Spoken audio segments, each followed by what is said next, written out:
Hey guys, my name is Elizabeth Swindell and I'm contestant number 5. 1 in 4 people in the world right now are currently going hungry, yet we're producing enough food to feed the population 3 times over. Through my dissertation, my sticker campaign, my countless hours of volunteer work, and so much more, I'm actively working to link food insecurity and food waste so that we can eradicate both. So let's talk about it. So the days and weeks being a title holder can be exhausting. And so I'm curious today from you, if crowned Miss Oxford, what would you do to maintain the highest level of motivation? So this is actually something that was my New Year's resolution this year. I, like most pageant girls, am a go-getter, and I have a problem saying no to things. But this year I've really been working on making sure that the things that I'm choosing to spend my time working on are beneficial to me and my future goals. So I think that would be my biggest piece of advice to any title holder in the Miss America organization. So if we were producing 2 or 3 times whatever you said the amount of food that we need, where is the breakdown?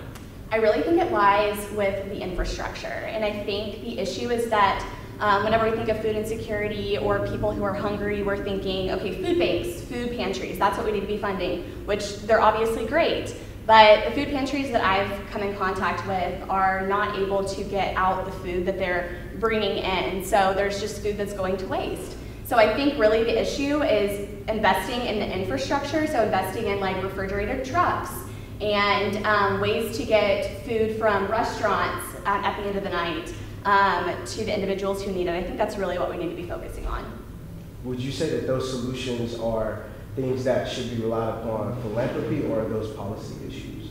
I think it's policy issues. I think that at a micro level, it would be really hard to find, a truck that's also refrigerated, that also is somewhat cheap, because likely we're using a city budget. So I think it really needs to come from the federal level and just be something that's mandated in all the states.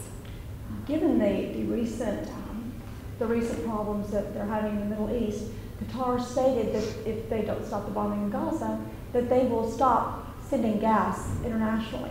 Should that happen, there will definitely be a supply chain breakdown in food in the United States. How do you propose in an emergency situation such as that you would actually make it where people didn't suffer immense food shortages? I think that kind of goes back to the lack of focus that we have on farmers in our community right now. Because like you said, one thing impacts everything. And so I think we don't really realize how much farmers pay into our groceries and everything that we're eating every single day. I mean, literally everything that we're eating comes from a farm, and I don't think that they get enough support from the government. And so I think that would be a great place to start. So what exactly are you doing personally to bring awareness and to advocate for world hunger? Like in your everyday life, what are you doing to pass along world hunger and ways to eliminate it? Yeah, so right now I'm getting my master's in public health, and I actually just finished a class, it was biostats, and my professor was also really passionate about food insecurity, so I got to work with her on a project where we got to create a poster which we're going to actually submit to the National Public Health Conference. And basically it was just showing the linkage between dental cavities and food insecurity. So that's just one project I'm working on right now. But other than that, I've been focusing this year too on community gardens, because I think that that's something that kind of gets lost in the weeds a lot of the time when it comes to food insecurity. So just making sure that our community gardens are up to the standard that they need to be, but also making sure that the people who need access to fresh fruits that don't have, or live in a food desert or whatever it may be, know that that's even a resource that exists. Okay, so if crowned Miss Oxford, what would be the first thing you do to bring awareness, or to have a drive, or to, like the kids who doesn't get free lunch, or the kids who only eat at school, or how are you going to incorporate feeding them and eliminating their hunger?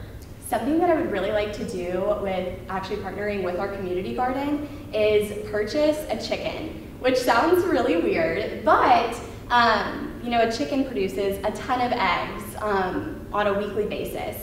And so just having those eggs as a resource, in addition to all the fresh fruit and veggies that are in the community garden, I think would be a great place to start, and also help families realize that it's about investing and instead of thinking more on like a day-to-day basis, thinking more like long-term. So if you purchase a chicken, you're effectively feeding your family for however long that chicken lives. So just kind of switching up the thinking in schools, and I think that would be a great place to start. So, appreciating the idea to work with food insecurity, and I find that a lot of people who want to focus on food insecurity are choosing majors such as something in policy or something in the healthcare realm. But nationally, there's less students who are actually pursuing degrees in agriculture, the source who actually provides the food that we eat.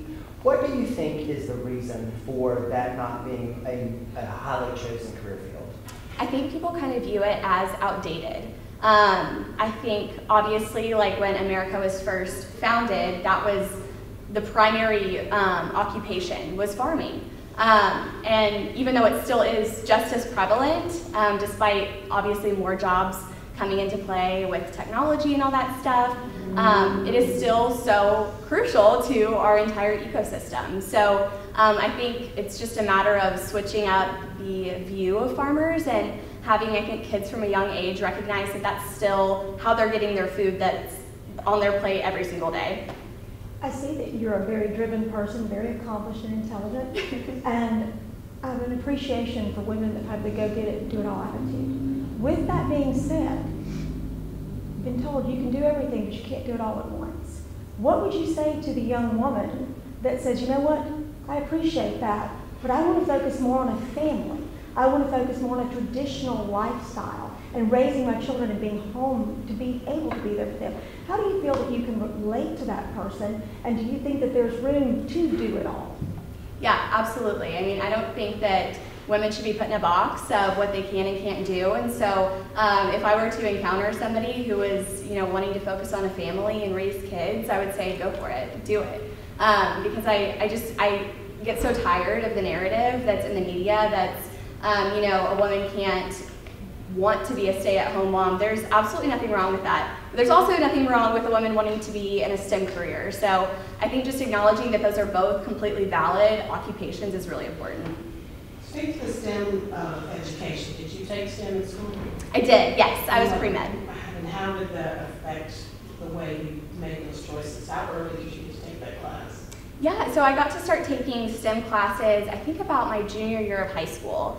And it kind of just led me into the nutrition major, which is what introduced me to food insecurity and therefore my platform right here in Oxford. So I'm really grateful for all of the background knowledge that I have with nutrition that really does relate to food insecurity and has given me a new perspective. Because like you were saying, a lot of kids that are pursuing food insecurity advocacy choose public policy, which is great and is a really important part of food insecurity. But I think it's also important to understand the nutrition side too, and so that's something that STEM's given me. Do you think STEM should be offered at an earlier age? Absolutely, absolutely. I don't think it could be earlier, but I also don't think that the arts could be offered any earlier. I mean, I think both of those things are huge factors that we need to start introducing, starting from kindergarten. But I just think that that's not really where our society is right now, but, wishful thinking.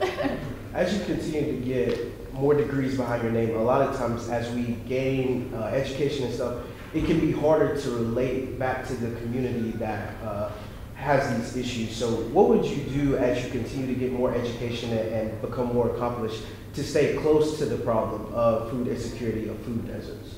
Yeah, I think it really goes back to making sure that you're actually out in the community and volunteering. So that's something that's really important to me, is always being involved with whatever resources are in the city that I'm currently living in. So like the community garden I've talked about, but also the food pantry that's on campus, but also the one that's in Oxford. I think just being present at those locations and getting to know the other volunteers that are working there is crucial. Outside of food insecurity, what do you think is another big problem that the United States is currently facing? I think it goes back to women empowerment, which we kind of talked about. I think there was this big push for women in STEM, which is great. Obviously, I am a woman in STEM, so I love that narrative. But I think... Excuse me, that's the end of our question. You can finish that, or if you want to do your ending statement. Yeah, it just goes back to putting women in a box. Hate that overall. But thank you guys so much for coming in today and hanging out with us and pouring into us.